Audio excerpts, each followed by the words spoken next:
Hello everyone, it is March 20th, 2023, back with another Bog Garden update. Oh, loving this tent. I am loving this tent, I swear. Finally came in, guys. Got it all set up. As you can see, I've had it set up now for the better part of the month. And I've got everything set up properly and everything set up great. So, currently I've got the Nepenthes. They're sitting at about 70 degrees, anywhere from 50 to 70% humidity. 74 degrees currently is the temp, slowly still rising. It's still relatively early in the afternoon, so starting to get that up there. We'll bring that up to about 78 before I turn my heater right over here off and bring the fan to the top vent port and start pushing all that hot air down, forcing the cold air up to get it nice and equalized.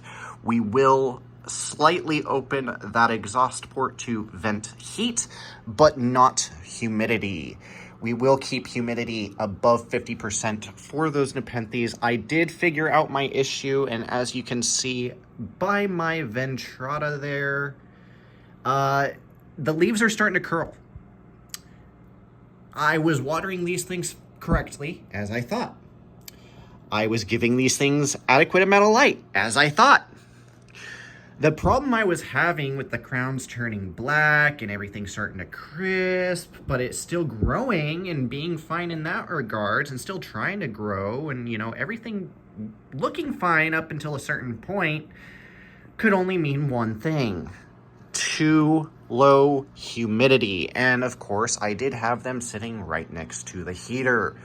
Of course, being an electric heater with a fan, so it's a heating element with a fan to force the air out, that's going to suck up all the humidity from my plants, in a sense, drying them out. At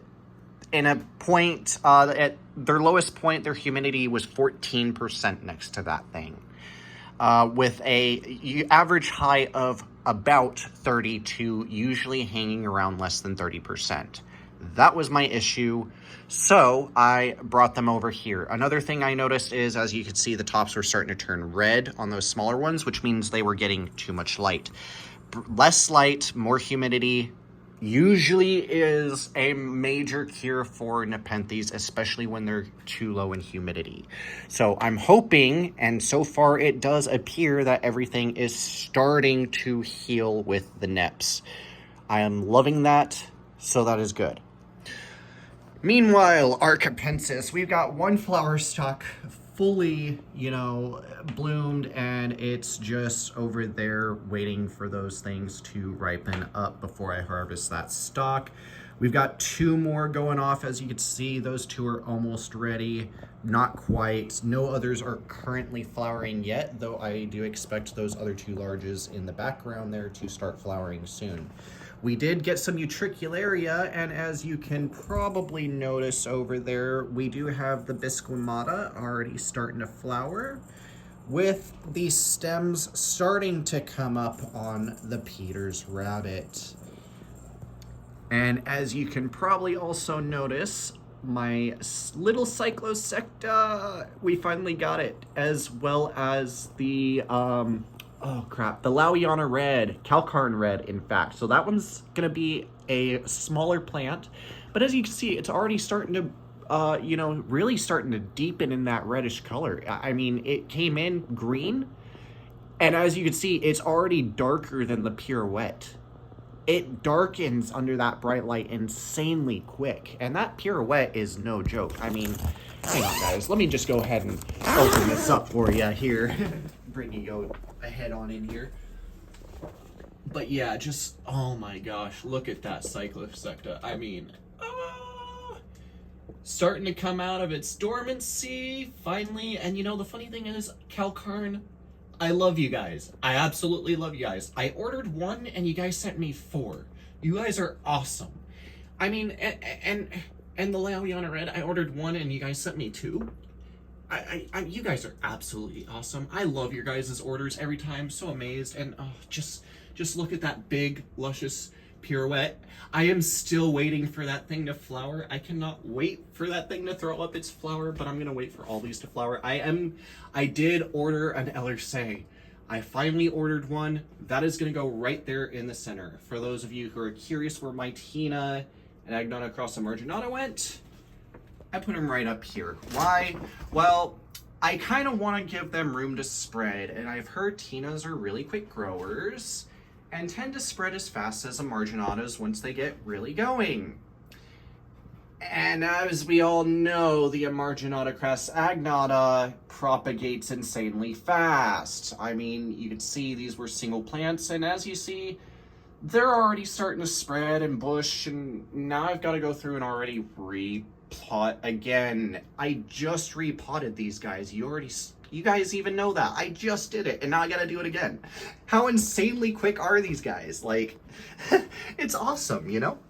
I am trying my hand at some leaf pullings here. We did a couple we did catch a couple of the Agnata Crossa Marginata, but those things propagate insanely fast. I am trying some from the pirouette. So far, no luck. And I am keeping the conditions right in here.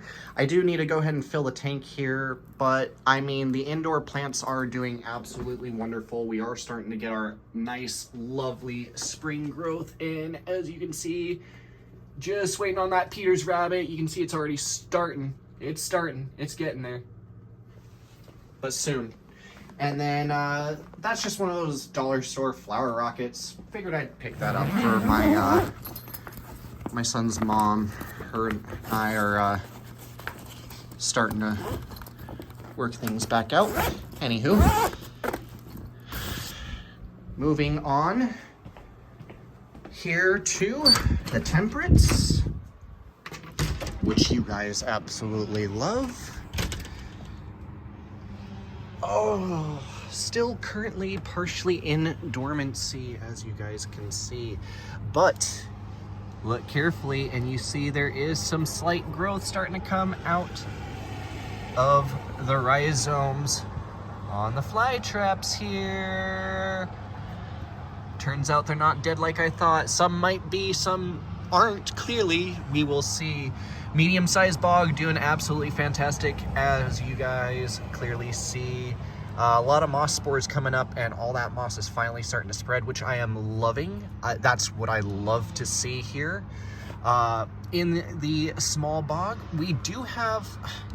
I'm curious, I think this might be star moss. I've been told it's star moss. I've been told only star moss grows from sphagnum, right? Well, here's the thing. Why do I actually have sphagnum then? That started off the same way. I don't think only star moss grows from sphagnum, so it could be sphagnum. Who knows? Only time will tell.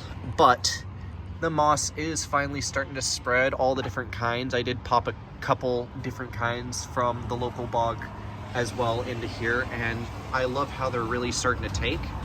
The caddisbii, it does look like it might actually flower. I'm hoping. That is a flower bud, if I'm not mistaken. That looks plain as day like a flower bud. We do have our Leucophila finally starting to come up. As you did see, it did throw up a smaller pitcher last fall, but we did get a little bit of spring growth in before it started to slow down.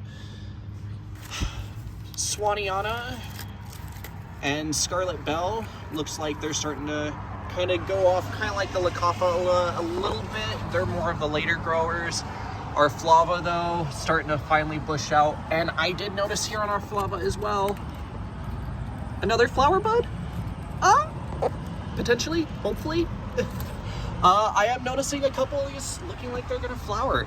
And of course, our bog cranberries. These things are absolutely thriving over here next to the purpurea.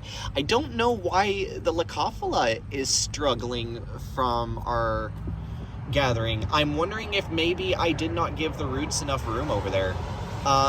It is living, but this one seems to be struggling a little bit.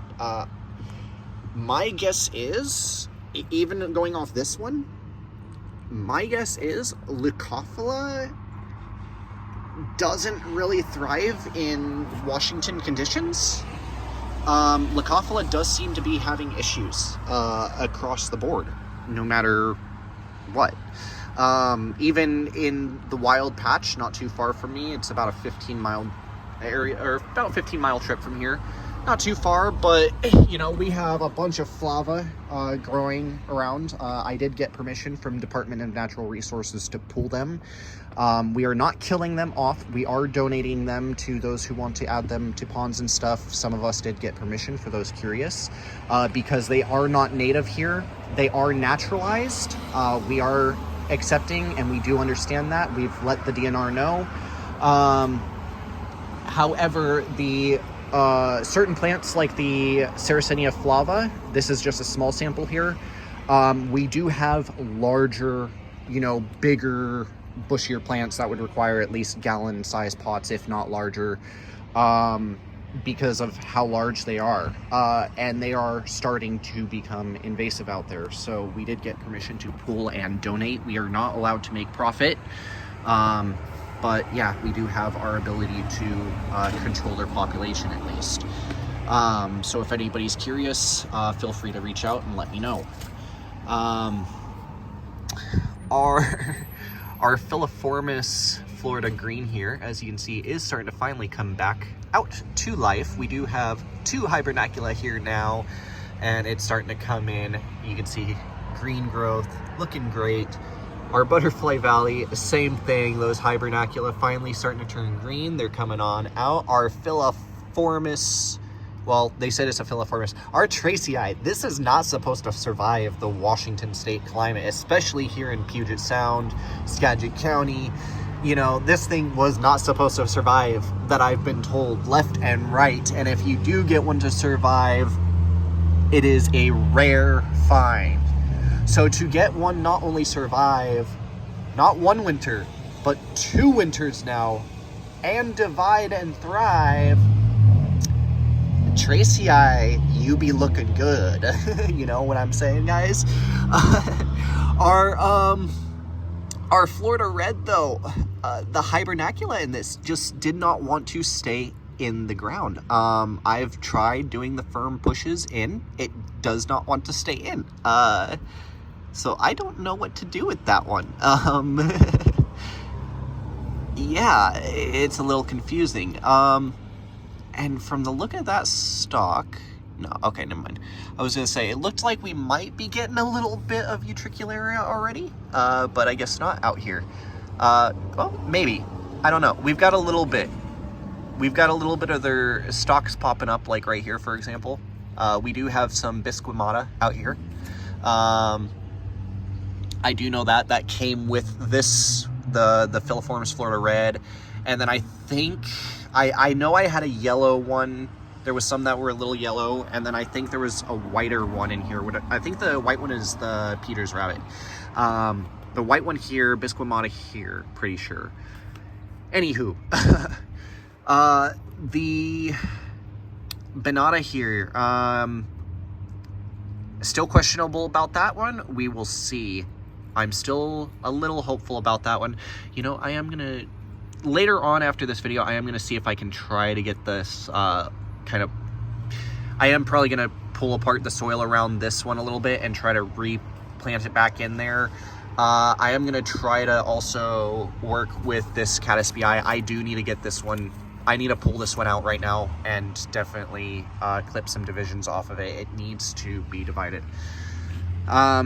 And as you can see, our fly traps here are doing absolutely wonderful, coming back to life. And just look at that B52 already, absolutely massive. Cannot wait for the growth to really come back in that one. Anywho, guys, that's pretty much been it for this update. Hope you guys enjoyed, and I will catch you guys all later. Peace out.